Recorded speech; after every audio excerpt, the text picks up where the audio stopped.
एक छोटे से गांव के डस्टी स्ट्रीट्स टू दुनिया के सबसे prestigious body building stage mister Olympia.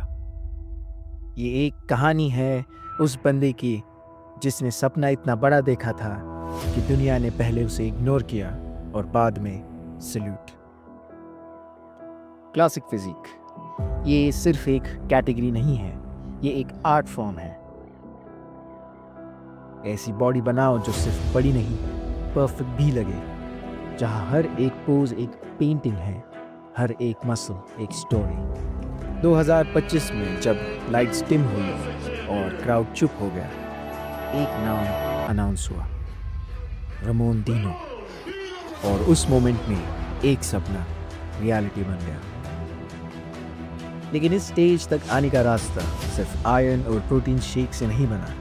ये बना था स्ट्रगल, सैक्रिफाइस और इंसान के जुनून से। तो चलो आज हम समझते हैं कैसे रमोन डीनो बने दुनिया के क्लासिक किंग। ब्राज़ील के आखिरी स्टेट में एक छोटा सा शहर है जहाँ ज़्यादा लोगों को पता भी नहीं कि बॉडी बिल्डिंग होता क्या है। वहीं से निकला था ये लड़का, रमोन रोका क्वेरोस।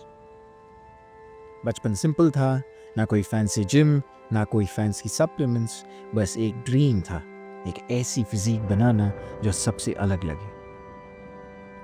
वो लोकल जिम्स में वर्कआउट करता था जहाँ इक्विपमेंट्स भी कभी टूट जाते थे, लेकिन उसका डेडिकेशन कभी नहीं टूटा।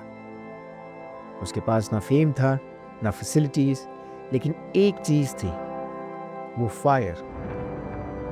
वही फायर जिससे लेजेंड्स बनते हैं। रमोन का इंस्पिरेशन था वो गोल्डन एरा, आर्नोल्ड फ्रैंकजिन, सर्जी न्यूब्रेड और वो लोग जिन्होंने बॉडी बिल्डिंग को आर्ट बनाया था। और वो सोचता था अगर उन्होंने कर दिखाया तो मैं क्यों नहीं। दिन के टाइम वो छोटे से जॉब्स करते थे, रात को जिम में ग्राइंड। हर एक रेप में दुआ होती थी कि एक दिन मैं स्टेज पे खड़ा रहूँगा और लोग मेरा नाम चिल्लाएंगे। उस वक्त किसी ने सोचा भी नहीं होगा कि आखिर का ये लड़का एक दिन क्रिस प्रमसेट के साथ खड़ा होगा और पूरी दुनिया उसके एस्थेटिक्स पे फिदा हो जाएगी। ड्रीम्स बड़े थे पर लाइफ हमेशा सिंपल नहीं होती। रमोन के लिए भी नहीं थी। एक फेज़ आया जहाँ उसके पास न पैसा था न प्लेटफॉर्म, बस एक ही बिलीफ था कि हाँ मैं ये कर सकता हूँ। जब लोग पार्टीज़ कर रहे होते थे, वो बंदा अपने जिम के कोने में बारबल के साथ लड़ाई कर रहा होता था। बॉडी बिल्डिंग सिर्फ मसल्स का गेम नहीं है, ये एक मेंटल वॉर है और रमोन वो हर चीज़ लड़ता था। कभी ट्रेनिंग के बाद खाना अफोर्ड नहीं होता था, कभी सप्लीमेंट्स ख़त्म हो जाते थे, लेकिन उसने कभी भी ट्रेनिंग नहीं छोड़ी। कभी इन सब नेगेटिविटी से हार उसने नहीं मानी। एक ऐसा भी टाइम आया जब उसे लगा कि शायद ये सपना मेरे लिए है ही नहीं। उसने बॉडी बिल्डिंग से ब्रेक लिया और रेगुलर जॉब्स के लिए वापस अपनी फैमिली के पास चला गया और स्टेबिलिटी ढूंढने लगा। उसने आयरन से दूरी बना ली ताकि अपनी लाइफ को ट्रैक पे ला सके। लेकिन डेस्टिनी को कुछ और ही लिखा हुआ था। आयरन का कनेक्शन छोड़ा नहीं था उसने। जब भी वो डंबल उठाता था, फिर से अंदर से एक आवाज़ आती थी, तेरा टाइम आएगा तो रुक मत, बस सब्र कर और लगा रहे। फिर एक दिन उसने डिसाइड किया कि यार बस एक बार और ट्राई करते हैं, लेट्स गो। नए डेडिकेशन के साथ, नए फोकस के साथ। अब वो सिर्फ ट्रेनिंग नहीं कर रहा था, वो मिशन पे था। फिर 2021 का टाइम आया जब उसने फिर से कम बैक किया स्टेज पर और लोगों ने नोटिस किया कि ये बंदा कौन है। दुनिया ने पूछा और तब से रमोन डीनो नाम बॉडी बिल्डिंग के मैप पे लिखा गया। वो सिर्फ कमबैक ही नहीं था, वो था एक रीबर्थ, एक के उस लड़के का जब दुनिया के सामने फिर से खड़ा था, नए कॉन्फिडेंस के साथ, नए सेल्फ बिलीफ के साथ, विदाउट एनी डाउट, और जो था उस स्टेज पर फिर से टेक ओवर के लिए। 2021 एक का एक लड़का जिसको दुनिया भूल चुकी थी, वो वापस आ गया था और इस बार और भी बढ़िया होके।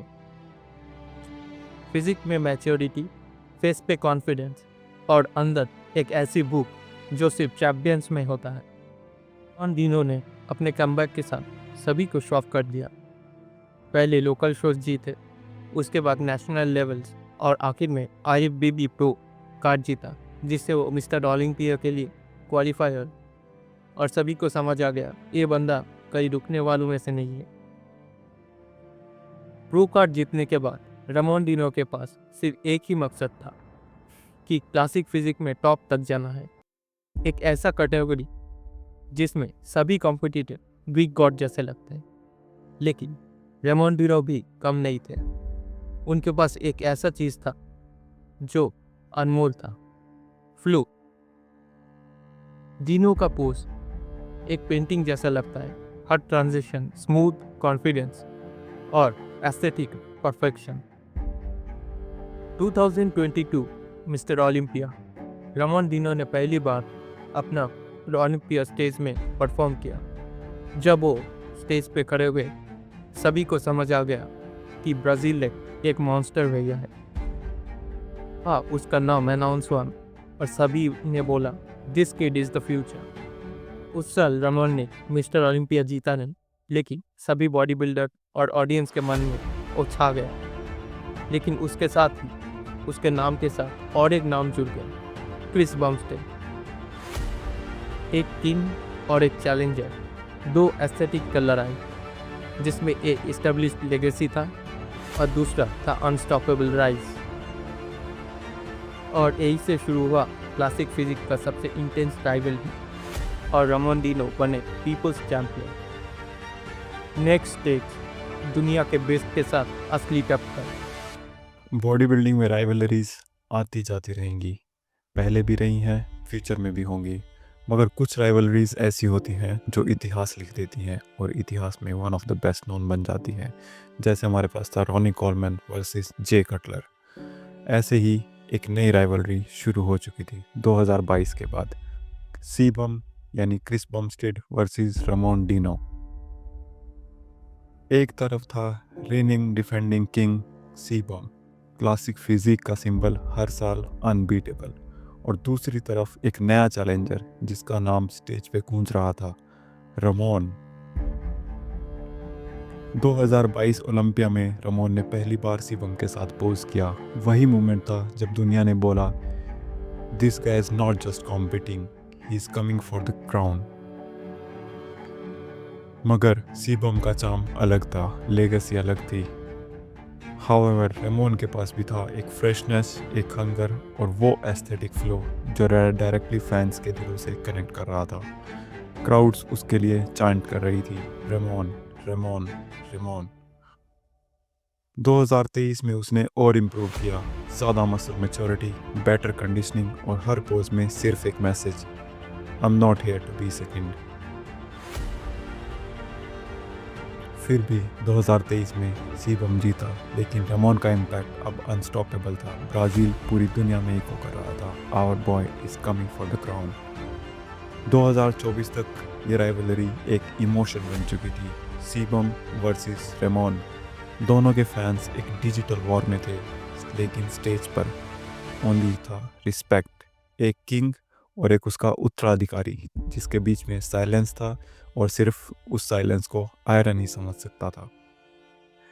जब दोनों लाइनअप में खड़े होते थे तो लगता था जैसे मॉडर्न और गोल्डन एरा एक ही फ्रेम में आ गए हों। लेकिन 2024 में एक सेटबैक हुआ, स्टेज पे रामोन 4th प्लेस पे स्लिप गया। दुनिया ने डाउट किया क्या उसका टाइम चला गया है, क्या वो सीबम को कभी हरा नहीं पाएगा। उस हार के बाद सीबम ने भी नेक्स्ट ईयर रिटायरमेंट अनाउंस कर दिया।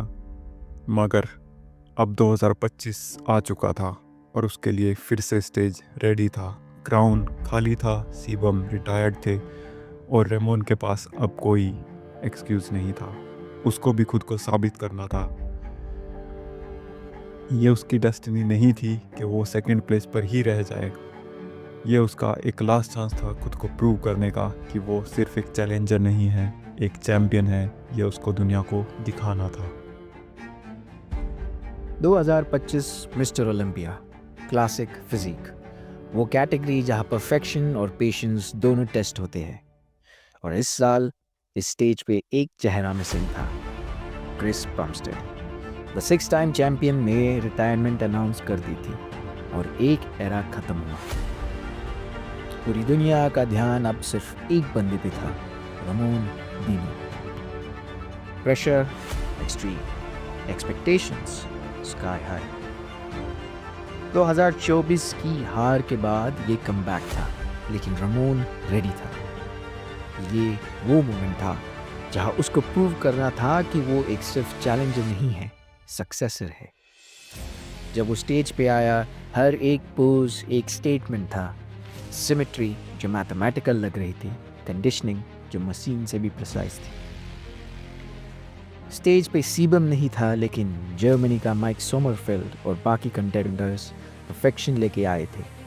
ये स्टेज खाली नहीं था, लेकिन रमोन का फ्लो और उसकी कंडीशनिंग अलग लेवल पे थी। जजेस के नोट्स एक तरफ हो रहे थे, क्राउड्स के चैंट्स दूसरी तरफ। और जब फाइनल अनाउंसमेंट हुआ,